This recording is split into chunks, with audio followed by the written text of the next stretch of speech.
Selamat datang di channel Alur Donghua.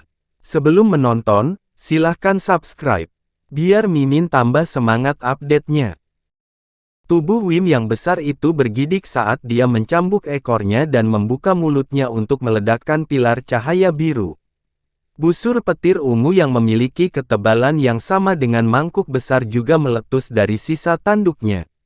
Keduanya kemudian digabungkan menjadi satu sebelum meluncur langsung ke arah dinding terdekat. Pada saat yang sama, sosok humanoid miniatur meletakkan tangan di atas kepalanya, dan pilar cahaya keemasan segera meletus ke udara, menghilang ke dalam pedang raksasa di atas kepalanya. Suara dering meletus dari pedang dan melebar menjadi sekitar 2 kali ukurannya, juga memancarkan cahaya keemasan yang bersinar seperti matahari. Sementara itu, sosok humanoid mini semakin menyusut setelah melepaskan pilar cahaya itu. Namun, dia benar-benar mengabaikan perubahan yang terjadi pada tubuhnya sendiri saat dia membuat segel tangan. Pedang besar itu terbang keluar sebagai seberkas cahaya keemasan dalam pengejaran di belakang pilar cahaya biru.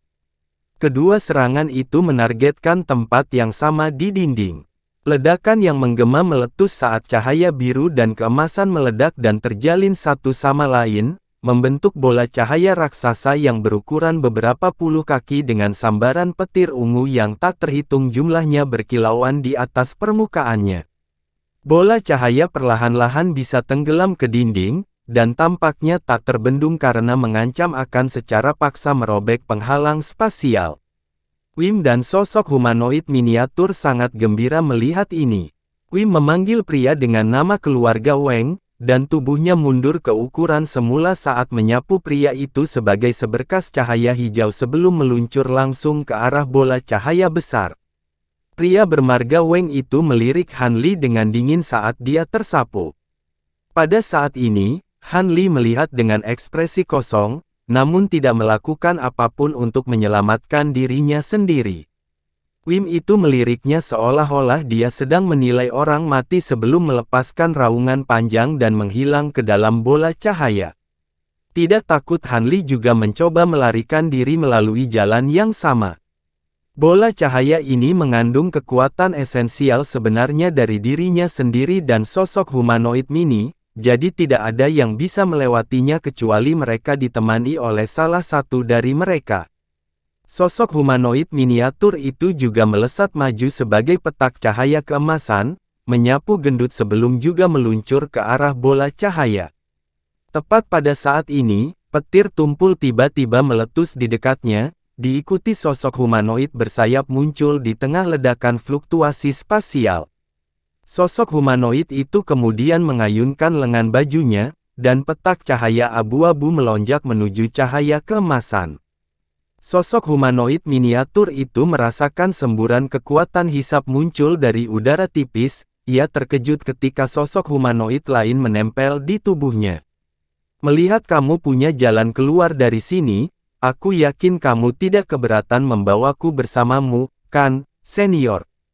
Pemilik suara itu tidak lain adalah Han Li. Sosok humanoid miniatur itu sedikit goyah sebelum mengalihkan pandangannya ke arah di mana Han Li telah berada. Di sana, dia menemukan Han Li lainnya berdiri di tempat. Replika Han Li tersenyum sebelum menghilang, berubah menjadi jimat hijau yang menghilang dalam sekejap mata. Ini adalah jimat bentuk roh yang telah dipelihara Han Li. Han Li telah mulai membuat plot setelah 2 kultivator tempering spasial beraksi untuk merobek penghalang spasial di sini. Dia memanifestasikan Spirit from Talisman ke dalam wujudnya sendiri untuk bertindak sebagai umpan sementara dia menyelinap lebih dekat ke bola cahaya secara diam-diam menggunakan Thunderstorm Wings. Karena Spirit from Talisman telah dipelihara selama beberapa abad dan memiliki sifat tertentu dari avatar kesengsaraan, para kultivator tempering spasial tidak dapat mengidentifikasi bahwa ada sesuatu yang salah tentangnya. Karena itu, Han Li memanfaatkan kesempatan ini, menggunakan cahaya Divine Essence Fuse untuk menempelkan dirinya pada sosok humanoid mini. Kamu mau mati? Sosok humanoid miniatur dengan cepat pulih dari keterkejutannya dan segera menyadari apa yang coba dilakukan Han Li. Dengan demikian, itu tersendat di udara sebelum meledakkan seberkas cahaya keemasan yang tak terhitung jumlahnya, menyapu Han Li dengan kekuatan yang menghancurkan. Namun, yang sangat mengejutkan, cahaya keemasan hanya mampu membuat cahaya abu-abu di sekitar tubuh Han Li bergetar hebat, tetapi tidak dapat menembus atau menghilangkannya. Hehe, jika tubuh aslimu ada di sini, maka aku tentu saja tidak akan mampu menahan kekuatanmu yang luar biasa. Namun, kamu hanya seorang avatar, maka kamu tidak akan dapat melarikan diri dari Divine Essence Fuse Light milikku dalam waktu singkat. Apakah Anda benar-benar ingin terhenti di sini oleh saya, senior? Han Li terkekeh dari dalam cahaya abu-abu. Kau mengancamku. Sosok humanoid mini meledak menjadi kemarahan yang menggelegar, namun saat hendak melepaskan serangan lain, jeritan melengking tiba-tiba terdengar dari udara di atas.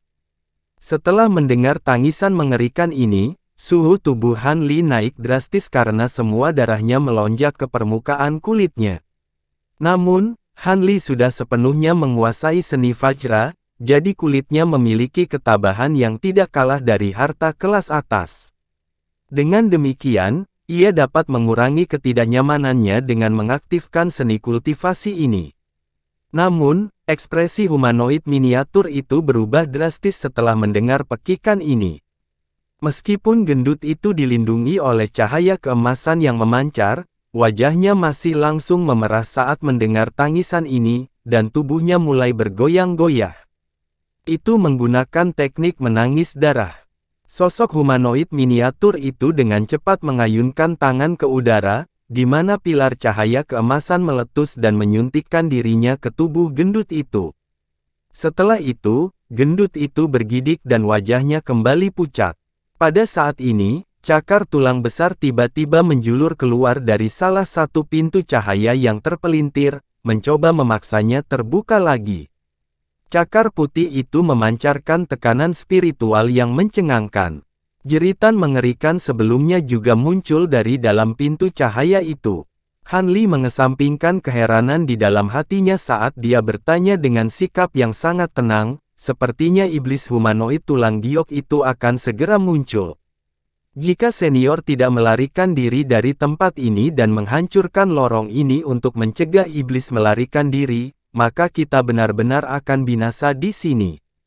Apakah kamu tidak peduli tentang itu, senior? Ekspresi sosok humanoid miniatur itu telah menjadi gelap saat melihat cakar tulang besar, dan ekspresinya semakin memburuk setelah mendengar ini. Old Devil Ming benar-benar kejam dan cukup tegas untuk mampu melakukan hal seperti ini.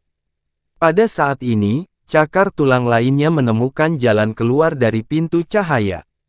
Kedua cakar itu dijepit di kedua sisi pintu cahaya, dan jeritan tajam itu tiba-tiba terputus, hanya untuk digantikan oleh raungan yang menggelegar. Tampaknya itu akan muncul kapan saja. Kamu membuat pertaruhan yang tepat kali ini, bocah. Aku akan membawamu keluar dari tempat ini. Sosok humanoid miniatur segera setuju. Han Li sangat gembira mendengar ini.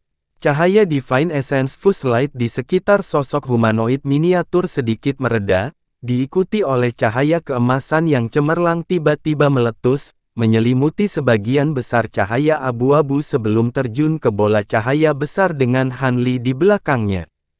Han Li hanya menggunakan Divine Essence Fuse Light miliknya untuk melindungi dirinya sendiri dan membiarkan sosok humanoid miniatur itu melakukan apapun yang harus dilakukannya.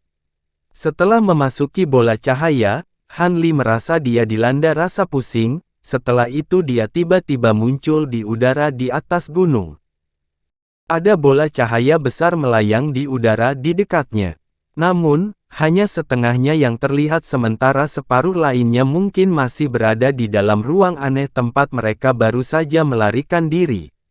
Wim Hijau dan muridnya terletak tidak jauh dari sini, dan keduanya tertegun melihat Han Li juga berhasil melarikan diri.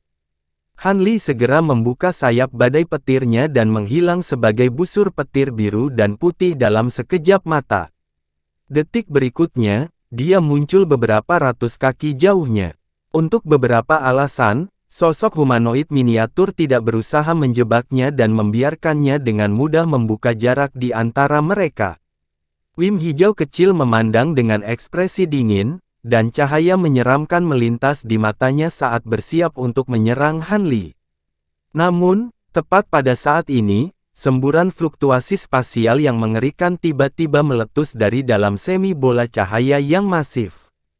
Setelah itu, suara amukan tsunami terdengar saat sebagian langit tiba-tiba menjadi kusut seperti bola kertas. Omong kosong, ini badai spasial. Semua orang yang hadir di tempat kejadian, termasuk Han Li, semuanya menjadi panik. Tak satu pun dari mereka punya waktu untuk mengatasi masalah lain saat mereka melepaskan teknik gerakan masing-masing, berubah menjadi seberkas cahaya yang semuanya terbang ke arah yang berbeda. Meskipun teknik teleportasi umumnya lebih efektif, melarikan diri keluar angkasa dalam badai spasial bukanlah bunuh diri. Syukurlah, semua makhluk yang hadir memiliki basis kultivasi yang kuat dan meskipun mereka hanya menggunakan teknik gerakan normal, mereka masih berhasil menempuh jarak beberapa ribu kaki hanya dengan beberapa kilatan. Gemuruh teredam meletus saat retakan hitam tipis yang tak terhitung jumlahnya mulai muncul di petak langit yang kusut. Retakan ini kemudian dengan cepat memanjang, membuat seluruh ruang dalam jarak lebih dari 1000 kaki penuh dengan retakan dalam sekejap mata. Gemuruh seperti tsunami kemudian meningkat saat retakan hitam ini pecah, diikuti semburan cahaya putih seperti cairan mulai keluar. Setelah cahaya putih muncul di ruang ini, angin kencang menyapu, menarik semua yang ada di area terdekat. Angin ini seperti monster yang menelan segalanya, apapun yang terperangkap dalam hembusan angin ini akan langsung tercabik-cabik atau hilang dalam sekejap mata. Lebih jauh lagi, teriakan mengerikan yang menggelegar meletus dari dalam hembusan angin. Pada titik ini, Han Li sudah berada di puncak gunung kecil yang jaraknya hampir 10 km, menilai situasi dari jauh dengan sikap tanpa ekspresi. Badai spasial ini jelas jauh lebih rendah kekuatannya daripada yang dia temui di dalam simpul spasial. Meski begitu, Han Li pasti tidak ingin terhanyut di dalamnya. Kembali ketika dia berada di simpul spasial, itu semua berkat kemampuan spasial Ice Phoenix sehingga mereka dapat melintasi badai spasial. Meski begitu, sebagian besar hartanya telah hancur dan dia hampir mati di sana. Sekarang, badai spasial ini semakin ganas, dan tampaknya tidak akan mereda dalam waktu dekat. Setelah merenungkan situasi lebih lama lagi, Han Li tiba-tiba terbang menuju gua tempat tinggalnya sebagai kilatan cahaya biru, meninggalkan semua orang. Wim hijau merasakan apa yang sedang dilakukan Han Li, dan alisnya berkerut saat tiba-tiba mengajukan beberapa pertanyaan kepada muridnya. Setelah mendengar jawaban atas pertanyaan-pertanyaan itu, ekspresi Wim hijau semakin gelap. Tepat pada saat ini, petak cahaya keemasan mengitari dari arah lain, muncul di samping Wim hijau setelah hanya beberapa kedipan. Cahaya keemasan kemudian surut untuk mengungkapkan si gendut, serta sosok humanoid mini, yang melayang di atas kepalanya dengan tenang.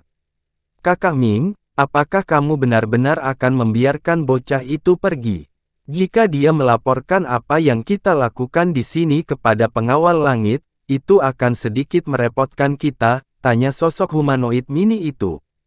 Seperti yang Anda katakan, situasi dalam kasus itu hanya akan sedikit merepotkan bagi kita, jadi mengapa saya harus berusaha keras hanya untuk menghilangkan ketidaknyamanan kecil? Mencari harta karun di tanah roh orang lain bukanlah masalah besar, dan kami hanya merahasiakan ini sebelumnya karena reputasi gemilang dari guru 1000 harta karun. Selain itu, kami bahkan belum menemukan harta apapun, jadi apa yang kami lakukan di sini bahkan kurang penting. Kecuali jika ada konflik kepentingan yang terlibat, saya tidak berniat menjadikan para kultivator yang naik itu sebagai musuh saya. Selain itu, saya mendengar dari murid saya bahwa bocah ini akrab dengan Zhao Wugui. Penjaga surgawi Zhao sendiri tidak terlalu takut, tetapi tuannya adalah Lei Luo yang tercerahkan dari panel tetua Hehe. Jika kamu tidak ingin membiarkan bocah ini melarikan diri, tapi aku bersedia membantumu, kata Wim Hijau dengan suara dingin. Aku tidak punya dendam terhadap bocah itu, jadi kenapa aku melakukan itu? Karena tidak ada harta di sini, aku akan pergi sekarang. Aku pasti akan mengunjungimu secara langsung ketika aku punya waktu luang. Sosok humanoid miniatur itu menjawab dengan tawa licik. Dia kemudian menangkupkan tinjunya sebagai salam perpisahan sebelum berubah menjadi seberkas cahaya keemasan, menyapu lemak dan menghilang ke kejauhan. Bajingan tua itu jelas ditipu oleh bocah itu dan dipaksa untuk membawanya. Sekarang, dia mencoba membujukku untuk membunuh bocah Han itu sehingga dia bisa menggunakanku sebagai senjata. Apakah dia pikir aku anak yang naif? Ayo pergi, muridku. Melihat badai spasial telah muncul di sini, perhatian regu penegak kota Deep Heaven pasti akan tertarik ke tempat ini. Meskipun mereka tidak akan bisa sampai ke sini begitu cepat, bukan tidak mungkin ada pengawal surgawi di dekat sini. Akan sangat merepotkan jika kita bertemu mereka. Bukan saja kita tidak mengamankan harta yang kita cari kali ini, avatar dari milikku telah mengalami kerusakan yang cukup besar, betapa malangnya nasibku. Wim Hijau menderu dengan dingin setelah seberkas cahaya keemasan menghilang di kejauhan. Tubuh Wim kemudian memanjang sebelum terbang ke arah lain sebagai seberkas cahaya hijau. Muridnya buru-buru mengikutinya sebagai seberkas cahaya biru. Setelah dua seberkas cahaya itu juga menghilang ke kejauhan, tidak ada suara yang terdengar di daerah sekitarnya selain gemuruh yang meletus dari badai spasial. Han Li berada di dalam aula tempat tinggal guanya, memeriksa layar cahaya perak di depannya dengan tangan bersilang. Setelah memverifikasi bahwa dua kultivator tempering ruang memang telah meninggalkan tanah rohnya, dia menghela nafas lega. Sekarang, hanya ada setitik cahaya kuning besar yang berkedip tak menentu dan tak henti-hentinya di layar perak. Bintik cahaya itu adalah badai spasial yang terdeteksi oleh Myriad Dragon Bats.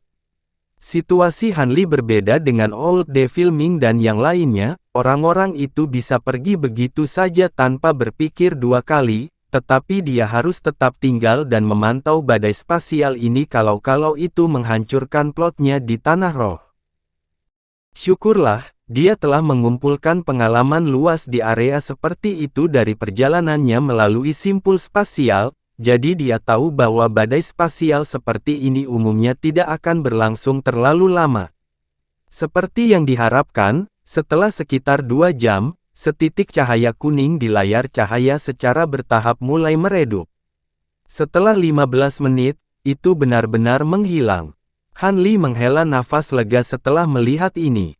Dia kemudian melirik layar cahaya untuk terakhir kalinya, namun tepat ketika dia akan menonaktifkan mantra formasi ini yang mengeluarkan sejumlah besar batu roh, dia tiba-tiba melihat sesuatu, dan ekspresinya berubah secara drastis. Di titik di mana titik cahaya kuning menghilang, titik cahaya abu-abu telah menggantikannya. Bintik cahaya ini jauh lebih kecil dan tampak sangat lemah, namun, begitu bintik cahaya abu-abu muncul, ia segera mulai bergerak menuju arah tertentu. Han Li heran melihat ini, dan dia tidak bisa hanya duduk diam. Mungkinkah gumpalan jiwa iblis itu lolos dari badai spasial? Meskipun dia tidak yakin apa sebenarnya iblis humanoid jadebone ini, bahkan para kultivator tempering ruang menjauh darinya adalah indikasi yang jelas betapa menakutkannya itu. Jika masih terletak di suatu tempat di dekatnya, maka dia tidak bisa tenang. Dari setitik cahaya abu-abu di layar perak, Han Li dapat mengetahui bahwa benda yang lolos memiliki tekanan spiritual yang sangat lemah, yang menandakan bahwa benda itu terluka parah. Karena itu, seharusnya tidak terlalu sulit untuk dibunuh. Dengan mengingat hal itu, Han Li telah mengambil keputusan. Dia bangkit dan meninggalkan guanya sebagai seberkas cahaya biru, langsung menuju ke lokasi di mana badai spasial telah menghilang. Beberapa saat kemudian, dia tiba di udara di atas tempat badai spasial. Seperti yang diharapkan, badai spasial memang menghilang. Gunung kecil itu juga menghilang, meninggalkan kawah besar dengan radius lebih dari 1000 kaki di tempatnya. Han Li mengitari kawah selama beberapa putaran tetapi tidak mendeteksi ada yang salah. Alisnya berkerut saat dia berhenti dan melayang di udara sebelum menutup matanya. Dia melepaskan indera spiritualnya yang kuat, yang tidak kalah dengan seorang kultivator tempering ruang, untuk mencakup daerah sekitarnya dalam radius lebih dari 500 km, dengan hati-hati mencari di setiap inci tanah. Setelah beberapa saat, Han Li tiba-tiba membuka matanya saat ekspresi aneh muncul di wajahnya. Setelah beberapa saat perenungan, dia mengeluarkan teriakan panjang, di mana cahaya biru cemerlang meletus dari tubuhnya. Dia kemudian menembak ke arah tertentu sebagai seberkas cahaya biru. Garis cahaya biru hanya menempuh jarak hampir 200 km sebelum berhenti di udara di atas hutan lebat. Cahaya surut untuk mengungkapkan Han Li berdiri di udara dengan tangan tergenggam di belakang punggungnya. Cahaya biru kemudian melintas di matanya saat dia mengarahkan pandangannya ke bawah. Tiba-tiba, dia mendengus dengan dingin sebelum meraih udara di bawah dengan satu tangan. Tangan cahaya biru muncul di bawahnya, meraih ke bawah menuju tempat tertentu di hutan. Tangan itu mengeluarkan semburan suara dering dan meskipun ukurannya hanya sekitar 10 kaki, itu mencakup area seluas lebih dari 100 kaki di bawah. Seberkas cahaya abu-abu tiba-tiba melesat keluar dari hutan di bawah tangan biru sebelum melarikan diri ke arah lain.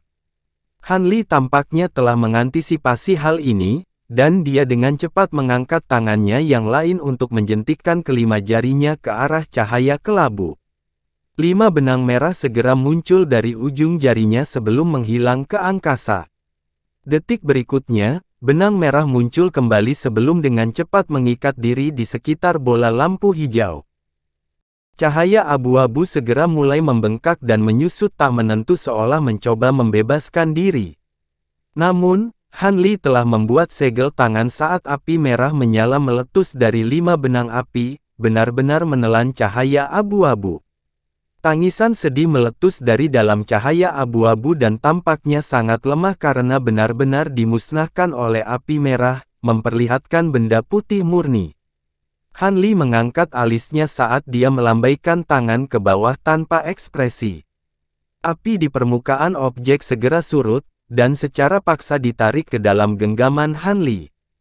Han Li memfokuskan pandangannya pada objek untuk menemukan bahwa itu adalah tangan tulang putih dengan rune emas yang berkilauan samar di permukaannya. Dia bisa tahu dari satu pandangan bahwa ini adalah salah satu tangan iblis humanoid Jadebone, tapi itu hanya seukuran tangan normal sekarang. Han Li dengan hati-hati memeriksa tangan tulang itu dengan indera spiritualnya dan mata roh penglihatan terangnya, dan penemuan yang dia buat cukup mencengangkan baginya. Indera spiritualnya mengungkapkan kepadanya bahwa benda ini adalah harta karun, dan cukup kuat pada saat itu. Sementara itu, mata rohnya memberitahu dia bahwa ini memang kerangka tangan manusia. Ini adalah harta karun aneh yang telah disempurnakan menggunakan tulang manusia. Cahaya abu-abu yang melekat pada permukaan harta karun itu adalah petunjuk dari sifat spiritual, tetapi dengan mudah diberantas oleh benang roh api Han Li. Dengan demikian, harta ini sekarang tidak lebih dari benda mati. Yang paling penting, ada lencana giok putih berukuran sekitar 1 inci yang tersembunyi di dalam ibu jari kerangka tangan ini. Ada cahaya perak yang berkilauan di lencana itu, dan ada juga banyak rune perak yang berkilauan yang diukir di permukaannya, semuanya dalam teks perak miring. Han Li dapat dengan cepat memastikan bahwa ini adalah salah satu dari 72 halaman luar dari Golden Jade Tome. Selain itu adalah satu halaman penuh, bukan setengah halaman seperti yang sudah dimiliki Han Li. Setelah penilaian kasar, Hanli dapat menguraikan bahwa halaman ini sepertinya menyertakan informasi mengenai penyempurnaan alat. Meskipun Hanli tampak cukup tenang dan terkumpul, dia sangat gembira karena telah menemukan harta karun seperti itu. Namun, sekarang bukan waktunya untuk memeriksa halaman Golden Jade Tome. Cahaya spiritual menyala beberapa kali berturut-turut dengan cepat di tangan Hanli saat dia menempelkan beberapa jimat pembatas ke tangan kerangka itu. Dia kemudian dengan memasukkannya ke dalam kotak batu giok sebelum segera berangkat, langsung kembali ke gua tempat tinggalnya. Tanpa sepengetahuan Hanli, dia telah membuat keputusan yang sangat bijak untuk pergi dari daerah itu begitu cepat.